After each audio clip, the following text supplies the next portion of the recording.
अस्सलाम वालेकुम। आज मैं चाह रहा था कि आपके साथ में एक ज़रूरी आइडिया अफगानिस्तान अमन के हवाले से शेयर करूँ। वो है हिंदुस्तान।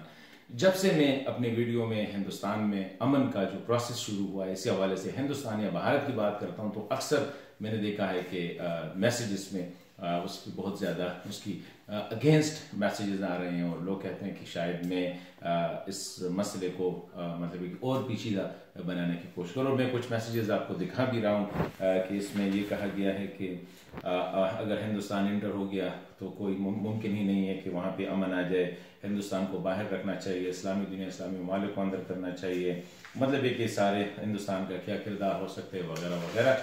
तो आज मैं चाह रहा था कि क्यों हिंदुस्तान ज़रूरी है। नंबर वन, एक तो ये मसला जो है ना, ये अफगानिस्तान का मसला है, ये पाकिस्तान और हिंदुस्तान का अंदरूनी मसला नहीं है। अगर पाकिस्तान को थोड़ा सा एज हासिल है तो उसको बड़ापन दिखा के इसको मेरे ख्याल में सारा, अगर ईरान को अकोमोडेट किया जा सकता है, अगर अमेरिका को ईरान पे इतराज़ नहीं है, अमेरिका को चीन और रूस पे इतराज़ नहीं है, तो मेरे ख्याल में अफगान अमन की खातिर हमें हिंदुस्तान पे भी इतराज़ नहीं करना चाहिए। और ना अभी तक पाकिस्तान ने कोई इतराज़ किया है। मुझे पता है कि ऑफिशियली पाकिस्तान इसको रिजेस्ट नहीं करेगा, number one. Number two, Pakistan की स्टेटेड पॉलिसी है कि सारे मसाइल का हल जो है वो बातचीत से है। और हिंदुस्तान के साथ बार बार कहता है कि हिंदुस्तान जहां चाहे, जैसे चाहे और जिस तरह चाहे और जब चाहे पाकिस्तान तैयार है, जिस लेवल पे चाहे पाकिस्तान तैयार है कि इन मसाइल को हल किया जाए। स्पेशली कश्मीर का मसला तो एक परमानेंट इशू है बिटवीन पाकिस्तान एंड हिंदुस्तान, और ये पाकिस्तान के लिए भी अहम है और शायद हिंदुस्तान के लिए भी उतना ही अहम है, जो कि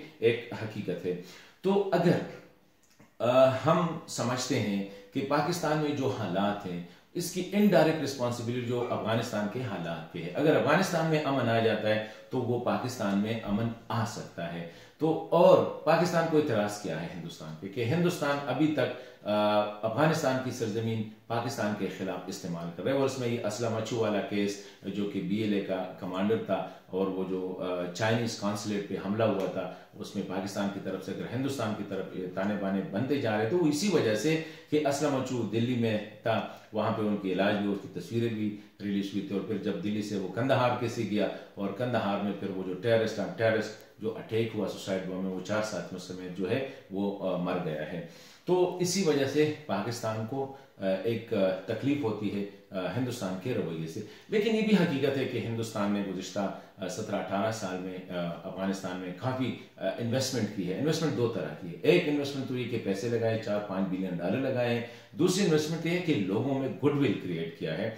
और एंटायर अफगानिस्तान में एंटी पाकिस्तान अगर लोग जो कहते हैं, वो हिंदुस्तान की मिसाल देते हैं कि हिंदुस्तान सॉफ्ट पावर यूज कर रहा है, मीडिया यूज कर रहा है लोगों के साथ। वो हार्ट अभी तक ना, वो मुजाहिदीन के दौर में भी वो हुकूमत की साइड पे था, और अभी भी वो काबिल के साथ डील कर रहा है, जो कि एक लेजिटिमेट वे से अपने इंटरेस्ट को आगे लेके जा रहा है। मैं समझता हूं कि अगर हिंदुस्तान का पाकिस्तान का मतमय नजर यही हो कि अफगानिस्तान में अमन आ जाए और या वहां पे सुकून और इस्तेहकाम आ जाए, तो फिर ये मसला जो है ये तब हल होगा कि जितने भी स्टेक होल्डर्स है, अगर पाकिस्तान को ईरान पे इतराज नहीं है, चीन पे नहीं है, रूस पे नहीं है, सऊदी, UAE, तुर्की वगैरह पे नहीं है, अमेरिका पे नहीं है, तो इमीडिएट तो फिर हिंदुस्तान भी बन सकता है, और हिंदुस्तान का एक लेजिटिमेट इंटरेस्ट हो सकती है वहां पे अफगानिस्तान में अमन के हवाले से। दूसरी बात यह है कि प्रॉक्सीज हिस्टोरिकली हिंदुस्तान के उधर रहे हैं। अगर अफगानिस्तान में अमन आ जाता है तो पाकिस्तान के लिए मैं समझता हूं कि नंबर वन, अगर ये इतराज पाकिस्तान का ना हो, और है भी नहीं, कि हिंदुस्तान में जिस तरह करतारपुर कॉरिडोर हमने ओपन किया तो बहुत ज्यादा गुडविल क्रिएट हुआ इंटरनेशनली।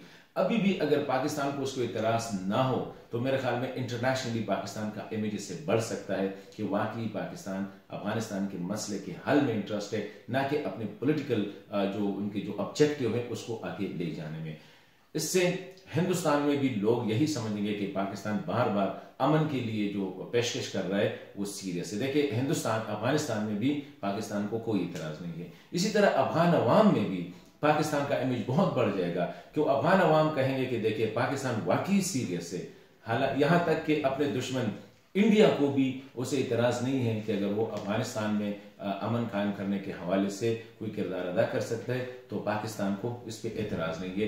तो इस तरह मैं समझता हूँ कि पाकिस्तान का इंटरनेशनली इमेज भी अच्छा हो सकता है। अभी तक अभी, और मैं ऑलरेडी मैं ये कह रहा हूं कि पाकिस्तान को कोई इतराज है भी नहीं। देखिए ज़ल्मे खलीलजाद अगर हिंदुस्तान जा रहा है, पाकिस्तान जब ईरान जा रहा था, जब रशिया जा रहा था, जब चीन जा रहा था, तो रूस ने, अमेरिका ने वेलकम किया। हालांकि ये तीनों ममालिक, रूस इनके किसी भी, अमेरिका इनके किसी भी किरदार के अफगानिस्तान के हवाले से मुखालिफ रही है। तो इसी तरह अगर पाकिस्तान को भी, अगर अमेरिका अब हिंदुस्तान जा रहा है, ज़ल्मे खलीलजाद वहां पे इंडियन लीडरशिप को इत्तेमाद में ले रहा है, इसका मतलब यह है कि पाकिस्तान को एतराज नहीं है। वजह यह है कि मैं समझता हूं कि अफगानिस्तान में अमन के हवाले से अमेरिका और पाकिस्तान इस वक्त ऑलमोस्ट एक पेज पे हैं, और बड़ी कोशिश हो रही है कि जितना इनको ब्रॉड बेस किया जाए, जितना उनको जो है एक मतलब है कि ऑल इंक्लूसिव किया जाए, तो वो एक ज़बरदस्त एफर्ट्स होगी, और सबको इंक्लूड किया जा रहा है, किसी को भी एक्सक्लूड नहीं किया जा रहा है। तो इसी वजह से मेरा यही था, मेरा और कोई ये नहीं है कि मैं चाहता हूँ कि कोई मतलब ये कि पाकिस्तान का एजेंडा या अफगानिस्तान का या हिंद का एजेंडा, लेकिन मैं समझता हूँ कि इस रीजन का एजेंडा अमन का एजेंडा है। अफगानिस्तान में अमन, पाकिस्तान में अमन, और इस खित्ते में अमन की जामिन हो सकती है।